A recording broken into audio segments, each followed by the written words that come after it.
సార్వత్రిక ఎన్నికల నగారా మోగనుంది. లోక్సభతో పాటు 4 రాష్ట్రాల అసెంబ్లీ ఎన్నికల షెడ్యూల్ను కేంద్ర ఎన్నికల సంఘం ప్రకటించనుంది. సాయంత్రం 5 గంటలకు మీడియా సమావేశంలో ఈ వివరాలను వెల్లడించనుంది. పోలింగ్ తేదీలు, ఎన్ని దశల్లో ఎన్నికల నిర్వహణ వివరాలను సిఈసి సునీల్ అరోరా ప్రకటించనున్నారు. షెడ్యూల్ ప్రకటనతో దేశవ్యాప్తంగా ఎన్నికల నియమావళి అమల్లోకి రానుంది. లోక్సభ ఎన్నికలతో పాటే ఆంధ్రప్రదేశ్, ఒడిశా, సిక్కిం, అరుణాచల్ ప్రదేశ్ రాష్ట్రాల అసెంబ్లీ ఎన్నికలు జరగనున్నాయి. మరింత సమాచారం తెలుసుకునే ప్రయత్నం చేద్దాం. ఢిల్లీ నుంచి మా ప్రతినిధి గోపీకృష్ణ లైవ్లో సిద్ధంగా ఉన్నారు. గోపి, ఈ సాయంత్రం 5 గంటలకు ఈసీ ప్రెస్ మీట్ ఉంది. లోక్సభతో పాటు 4 రాష్ట్రాల అసెంబ్లీ ఎన్నికలకు సంబంధించి షెడ్యూల్ విడుదల కాబోతుంది. ముఖ్యంగా తెలుగు రాష్ట్రాలకు సంబంధించి ఎప్పుడు ఉండే అవకాశం ఉంది? ఆంధ్రప్రదేశ్ అసెంబ్లీ ఉన్న నేపథ్యంలో ఏ విడతలో ఉండే అవకాశం ఉంది? ముందు ఉండొచ్చా, చివరి విడతలో ఏమైనా ఉండొచ్చా? ఏమైనా డీటెయిల్స్ అంటూ ఉన్నాయా? ఈ సాయంత్రమే క్లారిటీ వస్తుందా?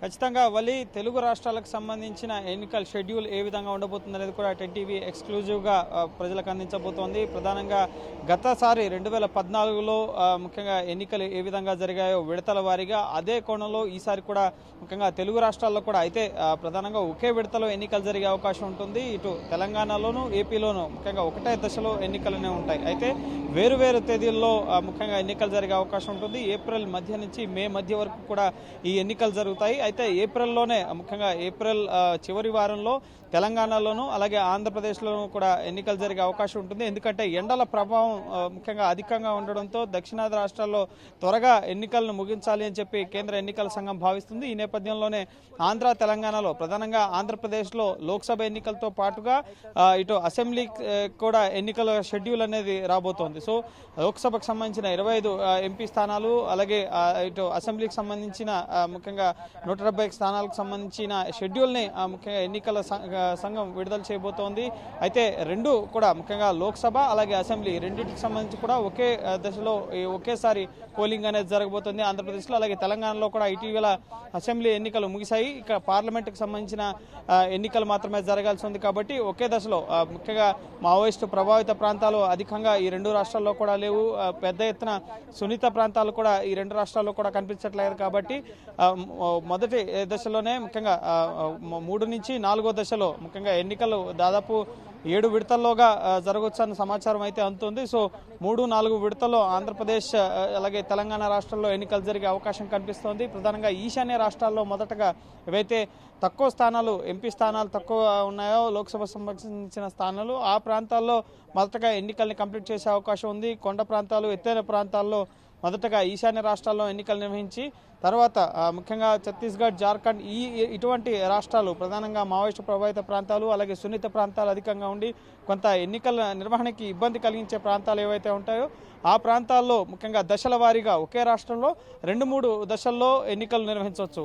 విడత అనేది ప్రధానంగా ఒకే విడతలో జరపడం అనేది కొన్ని తక్కువ రాష్ట్రాలు ముఖ్యంగా ఆంధ్రప్రదేశ్, తెలంగాణ, తమిళనాడు, కేరళ అలాగే కర్ణాటక సహా ఇటు ముఖ్యంగా ఢిల్లీ ఈ విధంగా చిన్న రాష్ట్రాలు అలాగే ఎటువంటి ఇబ్బందికర పరిస్థితులు లేని రాష్ట్రాల్లో ఒకే విడతలో ముఖ్యంగా ఎన్నికలు కంప్లీట్ చేసే అవకాశాలు ఉంటాయి. కానీ కొంత ఇబ్బందికరమైన రాష్ట్రాలు ఏవైతే ఉన్నాయో ఎన్నికలు సజావుగా జరగడానికి భద్రతా పరంగా అలాగే ఇటు ఇన్ఫ్రాస్ట్రక్చర్ పరంగా ముఖ్యంగా ఈవీఎంలు, వీవీప్యాట్ యంత్రాలు వీటి తరలింపుకి సంబంధించి ఏవైతే ఇబ్బందులు తలెత్తాయో అటువంటి రాష్ట్రాల్లో మాత్రం ముఖ్యంగా దశల వారీగా కూడా ఎన్నికలు జరిగే అవకాశం ఉంటుంది. ఇప్పటికే ముఖ్యంగా ఎన్నికల సంఘం north, east, west, south east అలాగే ఈస్టర్న్ ఈ విధంగా డివైడ్ చేసుకుని ముఖ్యంగా ఈ ఎన్నికల షెడ్యూల్ని రూపొందించినట్లుగా తెలుస్తుంది. ఇందులో భాగంగానే మొదటగా ఈశాన్య రాష్ట్రాల్లో, ఆ తర్వాత దక్షిణాది రాష్ట్రాల్లో, తర్వాత ముఖ్యంగా ఎండల ప్రభావం ఉత్తరాది రాష్ట్రాల్లో కొంత ఆలస్యంగా ప్రభావం ముఖ్యంగా ఉంటుంది. కాబట్టి సో ఆఖరణ ఉత్తరాది రాష్ట్రాల్లో ఎన్నికలు నిర్వహించే అవకాశం కనిపిస్తోంది. ఓవరాల్గా మే చివరి నాటికల్లా కూడా ఈ ఎన్నికల ప్రక్రియ అంతా కూడా పూర్తి చేయాలని చెప్పి ఈసీ భావిస్తోంది. ఎందుకంటే సిక్కిం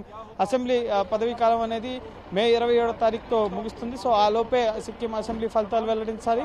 సో పార్లమెంట్కి సంబంధించి జూన్ 3వ తారీఖు వరకు సమయం నాకు కూడా 1 వారం సమయం మాత్రమే ఈ రెండింటి మధ్య వ్యత్యాసం అనేది ఉంది. సో ఖచ్చితంగా ఏప్రిల్ చివరి వారం, ఏప్రిల్ మధ్య నుంచి మే మధ్య వరకు పూర్తి స్థాయిలో ఎన్నికల్ని 7 దశల్లో పూర్తి చేసే ఆలోచనలో అయితే కేంద్ర ఎన్నికల సంఘం ఉంది. సో ఎన్నికల సంఘం సాయంత్రం 5 గంటల గంటలకి ఈ షెడ్యూల్ ప్రకటించిన వెంటనే ముఖ్యంగా ఎన్నికల కోడ్ అమల్లోకి వస్తుంది. పూర్తిగా ప్రభుత్వాలు ప్రజల్ని లోపరుచుకునే విధంగా ప్రభుత్వ పథకాలను ప్రకటించే అవకాశం లేకుండా ముఖ్యంగా ఈ ఎన్నికల కోడ్ అనేది అమల్లోకి రావడం జరుగుతుంది. అలాగే ప్రధానంగా ఎన్నికల కమిషన్ ఈ ఎన్నికల నిర్వహణకు సంబంధించి ప్రధానంగా దృష్టి సారించిన అంశం ఓటర్ల జాబితాలో అవకతవకలకు సంబంధించి అనేక రాష్ట్రాల్లో గతంలో తెలంగాణ అసెంబ్లీ జరిగినప్పుడు ఫిర్యాదులు రావడం జరిగింది. ఇప్పుడు ఆంధ్రప్రదేశ్లో ప్రధానంగా తెలుగు రాష్ట్రాలకు సంబంధించి ఆంధ్రప్రదేశ్లో కూడా డేటా లీక్స్ అలాగే రాజకీయ పార్టీలు ఓటర్ల జాబితాను అనుకూలంగా వాడుకుంటున్నాయి, వారికి మద్దతుగా లేని ఓటర్లను తొలగిస్తున్నారు అనే ఫిర్యాదుల్ని ముఖ్యంగా సిపిఐ తరపు నుంచి, బీజేపీ తరపు నుంచి, అలాగే వైసీపీ తరపు నుంచి కూడా కేంద్ర ఎన్నికల సంఘానికి రావడం జరిగింది. సో ఇంకా అనేక ఫిర్యాదులు ఈసీకి చేస్తామని చెప్పి రాజకీయ పార్టీల నాయకులు చెప్తున్నారు. సో వీటికి సంబంధించి కూడా కేంద్ర ఎన్నికల సంఘం నుంచి ఒక ప్రత్యేక అధికారిని ఆంధ్రప్రదేశ్కి పంపించి ముఖ్యంగా ఓటర్ల జాబితాలో ఏమైనా అవకతవకలు జరుగుతున్నాయి, ఆ ఫామ్ 7కి సంబంధించి ముఖ్యంగా కేంద్ర ఎన్నికల సంఘం స్టాండ్ ఏంటి, జాతీయ స్థాయిలో ముఖ్యంగా ఇక్కడ ముఖ్యంగా ఎటువంటి ఫిర్యాదులు వచ్చాయి, వాటికి సంబంధించి పూర్తి స్థాయిలో ఎలక్టోరల్లో ఉన్న ఓటర్ల జాబితాను మొత్తం కూడా ఒకసారి పరిశీలిస్తారా, వీటికి సంబంధించిన అంశాలకు సంబంధించి కూడా కేంద్ర ఎన్నికల సంఘం దృష్టి సారించినట్లుగా తెలుస్తుంది. త్వరలో ఒక ఎన్నికల అధికారి కూడా రాష్ట్రానికి వచ్చే అవకాశం ఉంది. ఇప్పటికే రాష్ట్ర ప్రధాన కార్యదర్శి అలాగే ప్రధాన ఎన్నికల అధికారి, డీజీపీ సహా అక్కడున్న ఎన్నికల నిర్వహణ సిబ్బందితోటి ముఖ్యంగా కేంద్ర ఎన్నికల సంఘం భేటీ అయింది. గడిచిన 3 నెలలుగా కూడా దేశవ్యాప్తంగా అనేక రాష్ట్రాల్లో పర్యటిస్తూ ఎన్నికల నిర్వహణకు సంబంధించిన కసరత్తుని ఎన్నికల సంఘం కమిషనర్లు ప్రారంభించారు. సో వాటికి సంబంధించి పూర్తి స్థాయిలో నిన్న మొన్న తుది మెరుగులు దిద్ది కేంద్ర ఎన్నికల కమిషనర్ సునీల్ అరోరా మరికొద్ది సేపట్లో 5 గంటలకి విజ్ఞాన్ భవన్లో, ప్రస్తుతం మనం విజ్ఞాన్ భవన్ ఉన్నాం, ఇక్కడ ఈ వేదికగానే ముఖ్యంగా ఈ షెడ్యూల్ అనేది ప్రకటించబోతున్నారు. అసలు అయితే ఎన్నికల సంఘం ప్రధాన కార్యాలయం నిర్వచన సదనంలోనే ఈ షెడ్యూల్ అనేది ప్రకటించాల్సి ఉంది. కానీ దేశవ్యాప్తంగా అన్ని రాష్ట్రాలకు సంబంధించిన ప్రజలకు తెలిసే విధంగా మీడియా ఛానల్స్ కూడా వాటిని తెలియపరచాల్సి ఉంటుంది. కాబట్టి ఇక్కడ పెద్ద వేదికను ఏర్పాటు చేసి విజ్ఞాన్ భవన్లో ఈసారి తొలిసారి ఈ ఎన్నికల షెడ్యూల్ని ప్రకటిస్తున్నారు. ఎన్ని విడతలుగా ఈ ఎన్నికలు జరుపుతారు, అలాగే ఎంతమందితో ఈ ఎన్నికలు జరుగుతాయి, ఎన్ని ఈవీఎంలు, వీవీప్యాట్ యంత్రాలను ఉపయోగిస్తున్నారు, వీటిపైన కూడా విమర్శలు వస్తున్న నేపథ్యంలో వాటికి సంబంధించి సుప్రీంకోర్టులో కేసులన్నీ కూడా ముఖ్యంగా వీగిపోయినప్పటికీ కూడా వాటితోనే ఈవీఎం, వీవీప్యాట్ యంత్రాలతోనే మళ్ళీ ఈ ఎన్నికలకు వెళ్తున్నారు. సో రాజకీయంగా విమర్శలు వస్తున్నప్పటికీ మాత్రం ఎన్నికల సంఘం మాత్రం ఈవీఎం, వీవీప్యాట్ యంత్రాల ద్వారానే ఎన్నికలు నిర్వహిస్తామని చెప్పి తేల్చి చెప్పింది. సో ఖచ్చితంగా అన్ని రాష్ట్రాలకు సంబంధించి ఎటువంటి భద్రతా ప్రమాణాలు పాటిస్తున్నారు, భద్రతా పరంగా ముఖ్యంగా సందిగ్ధంగా ఉన్న అంశం మాత్రం జమ్మూ కాశ్మీర్కి సంబంధించి అక్కడ పార్లమెంటుకి సంబంధించిన స్థానాలు తక్కువగా ఉన్నా అక్కడ అసెంబ్లీ ప్రస్తుతం సుప్తచేతనావస్థలో ఉంది, రాష్ట్రపతి పాలన కొనసాగుతోంది గడిచిన 6 నెలలుగా. So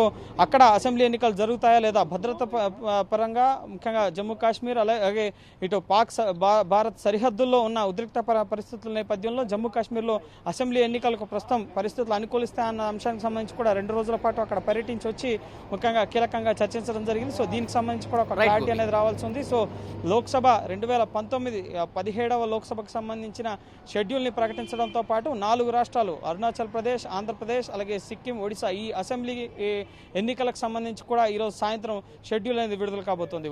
thank you Gopikrishna.